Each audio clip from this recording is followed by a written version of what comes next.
Hi everyone, this is actually my first Facebook Live, which is kind of an amazing experience. But I was going to talk about selling your home and the most important things that you should do before you're going to sell your home and the things that are going to get the best possible value.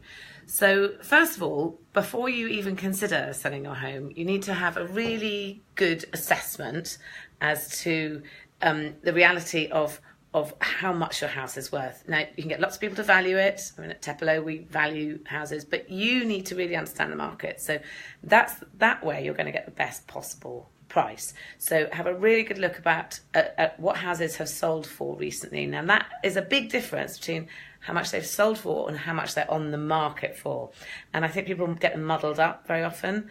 So you have to be really, really clear that you're taking sold prices rather than on the market prices, and then you can get a really good assessment as to what your house is likely to be worth. Do you know the thing that people do most often forget when it comes to selling their home is they don't clean it, and I'm always stunned how many houses go on the market, and quite honestly I'm sort of thinking, I sort of look at it and think, really, what you just left the bathroom dirty, you left the kitchen dirty? That's a really odd thing to do.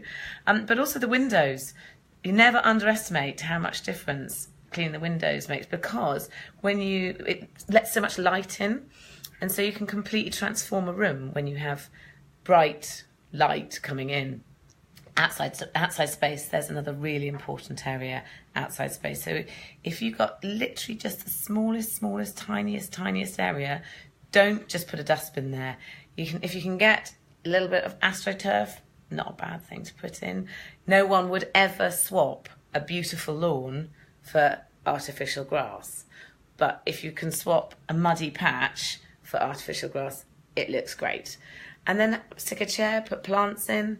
Now, you can have lots and lots of benefits to an outdoor room. An outdoor space can be an outdoor room, and that will add value to your house because you've actually added a room from a little tiny space outside. Which is the question in here from Josh. So he's asked, should I do up my house before I sell it or sell it for less in a worse state? It's a really good question, this. You need to work out whether you should be putting the house on unmodernised or modernised, well, depending on whether it's unmodernised or not. But you need to make sure that the amount you spend doing it is worthwhile. That's really key. So say you need to put a new bathroom in because it's really grotty and it's going to cost you £5,000. Will it be worth £5,000 more? I sort of fundamentally think there's a bit of a golden rule. You probably are better off doing the work, but only if you're going to be prepared to do quite a lot of that yourself, because if you get other people to do it, probably any profit made is likely to be written off. So if you're quite handy, do it yourself and do it. Otherwise, often you're better off actually leaving the work for the next person. There's something quite appealing for people about feeling they've got a bit of a project that they're buying into. So you may find that you've actually got more people who are interested in buying it if it's a bit of a project, but you will have to face the fact that you're taking less money for it. So KJ here has said, she's asked, is there a best time of the year to put your house on the market? This is a really interesting one because traditionally it always used to be in the spring or September you should put it on the market, or particularly the spring. That's when people say you definitely have to sell in the spring. But actually, habits have really changed. And in fact, one of the busiest times for people searching for houses is at Christmas, because people get their new tablets or their new computers or their new phones for Christmas.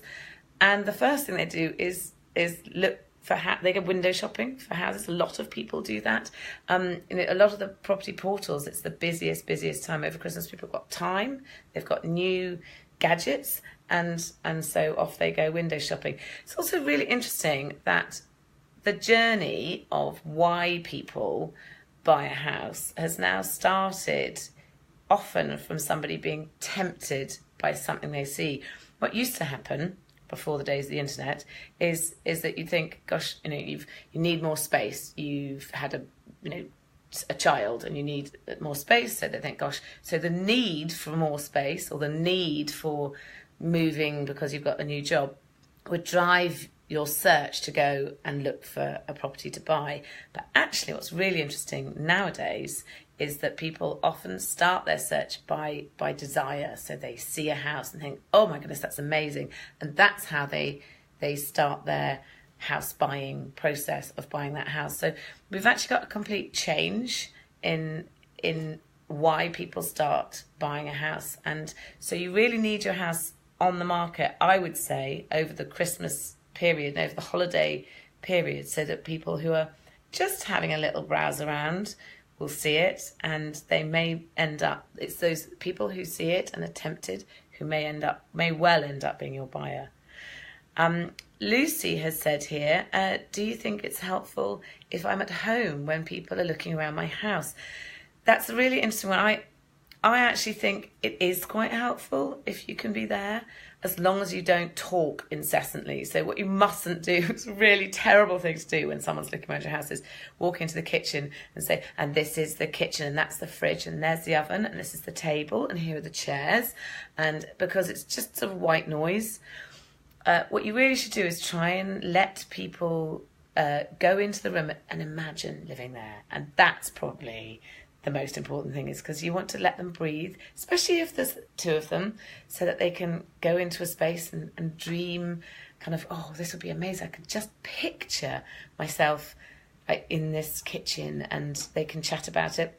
So try and be there to answer any questions or tell them anything that isn't perfectly obvious. So if you can say there's a school around the corner, tell the people, if there's a school, if they've got children, where the nearest 24-hour shop is. I always think that's really interesting, is where can I buy a pint of milk, and if it's at some bizarre time that you need to. Interesting to know transport links, if there's a really good way of jumping, there's a good bus ride into town or a good tube ride. These things that probably only you can say, where the nearest nice pub is. So it probably is worth being there if you can, but it's not essential. But just most importantly, don't kind of pester people as they look around. Be like a flea to them. So now there's another question here from Michael. Hi, some UK presenters have come to Australia recently, e.g. Andrew Winter and Phil Spencer. Could we ever see you down under? Do you know, I have been to Australia, but many years ago.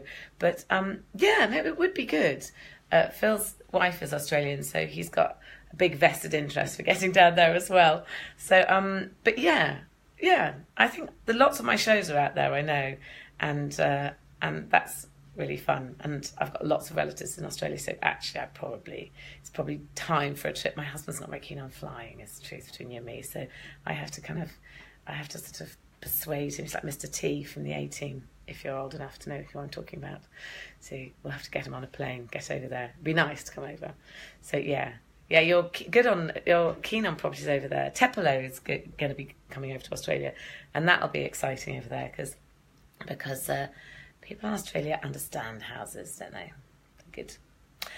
So one last question here, because I've got to go into a board meeting next door. Is from Jackie. Our move has become a nightmare. Lots of problems. 5 in a chain. Already been 6 months. How do you keep positive about moving when so many problems? Oh, you poor thing. I do understand this. I think here's a really important thing. When you put your house on the market, don't make too many plans about how it's going to be sold, because it's not sold until it's sold. I have known of people who have had an offer and packed everything into boxes and they're ready to go, and then it falls through. I think you should assume it's going to not happen until the exchange has happened. So try, if you can, to just not think about it and imagine you're not going to be moving in your head, if you can. But whilst being really vigilant and making sure that, I would make sure that you're absolutely on top of that chain, and that you're totally and utterly understanding, so there isn't somewhere in that chain that you may be able to help push it forward that you don't know about. So stay positive. I know it's really hard. I'd make plans that you're going to stay put, and then law of sod will work out, and then everyone will want to exchange the next day, and you'll be like, oh, that's really annoying. Anyway, I hope that's been helpful. I'm going to do another Facebook Live soon. It's been really fun, actually. I hope you've enjoyed it. See you later.